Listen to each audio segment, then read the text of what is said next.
Hi, could you tell me a bit about yourself? Yes, absolutely. So I came to the United States as a refugee from El Salvador. And at the time, we were ravaged by a civil war that was really taking over the entire country. And anyone who spoke out about the injustices that the government was doing on its people were really met with a lot of resistance, risking their lives. And that's what position my mom put herself in. Because of her trying to help people and trying to be an activist and really help everybody that was caught in the crossfire, there was an assassination attempt on her life, and she decided to immigrate into the United States. She left my sister and I behind. I was about a year and a half old, migrated on foot until she reached the border, and it was then when she applied for political asylum. My sister and I followed soon after, so we've been in California since I was about 2 years old.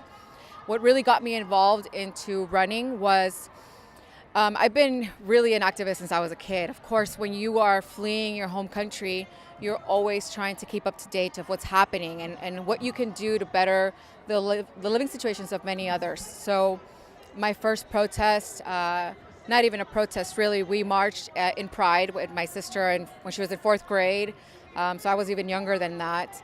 And since then, we've been keeping up with policies, international foreign affairs. And that's really what got me into this. When I was in high school is when we lost the House the first time to, Gore lost to Bush over 600,000 votes with the recall. And that's really when I realized that our vote does matter and we need to remain engaged and we need to keep an active interaction with our current government to make sure that they are acting on our behalf, not working against us. And what has happened, because most people believe that we live in a society where our elected officials have our best interests in mind or at heart, we have neglected what's happening. So we're here today because we're marching for our rights that we have worked for so hard for centuries, and we have a current administration that will come in and just strip all of that overnight. And unfortunately, before he was our president, Trump clearly said that he would grab a woman no matter what because of his power and his status. So we knew right off the bat that he was going to be someone who was going to violate his power. And that's exactly what he's been doing. Today marks a year since we marched. Last year I marched, and today I'm actually running for Congress. So it has been empowering. The community rallied around me and asked me to run. And so that's why we're here today, kind of celebrating the situation of empowerment, engagement, and change. So, why do you think the Women's March is important? The Women's March is incredibly important because it has really brought an enormous group of women together, supporters and our allies. We are marching for the rights that we have fought for so long, and we are taking a stance, the Me Too movement, to make sure that we are not we don't continue with this double standard that we see everywhere.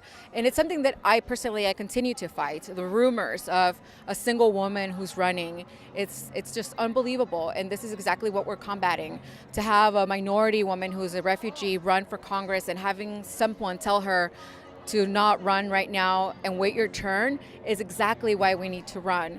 And so to have this much people here who support women candidates, it's empowering, and I think that's one of the things that makes this event so important. How do you think the march will benefit your campaign? Well, the march, it benefits our campaign because it really brings some fun into it. It gives us a little bit of heart. It gives us more reasons as to why we continue to work so hard. We have people here who marched last year, and after the march, they did go home not knowing what else to do. You know, after the march, what now? And so for many people, being able to work on a campaign, being able to have the possibility to really affect change in the future is something that we haven't had in a long time. A movement like this hasn't happened really since the 70s. And this is exactly why we need to have every single person who was involved last year continue to be involved this year and bring a friend this time. Yeah. Can you just tell me a bit more about your campaign? Yes. So we're running an entirely grassroots campaign. My campaign has over 6,000 individual contributions. We're still averaging about $7 per donation. So we are running a very small dollar donation campaign. We want to make sure that we can restore democracy by getting money out of politics.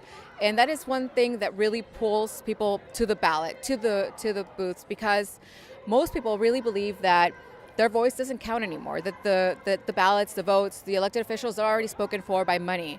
But if we can remove that from there and tell people that if you get out, if you are engaged, that you can change that system and restore it to what it was intended to be, is what we're trying to do.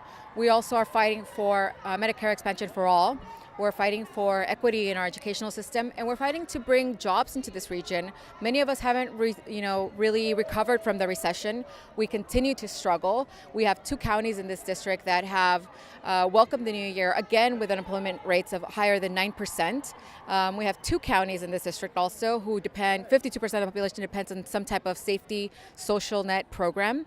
We haven't recovered. Wall Street is doing beautifully, but we're not. We are working hard. We are the working class. We are the working poor, and we're taking a stance. And that's what we're fighting for with my campaign.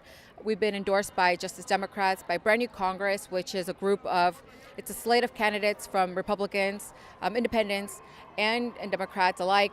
And we all want to restore a working Congress, not like the Congress that we see today that can't even come to a resolution on DACA. And now where they're shutting down our government, which doesn't affect them at all. In fact, they continue to get paid while federal workers are going on furlough and going for weeks and months unpaid until they come to a resolution themselves. So no one is really looking out for us. And this is why I'm running. What we're fighting for is to elevate upward mobility, help people, pull them out of poverty, and restore our middle class. Thank you so much for your time.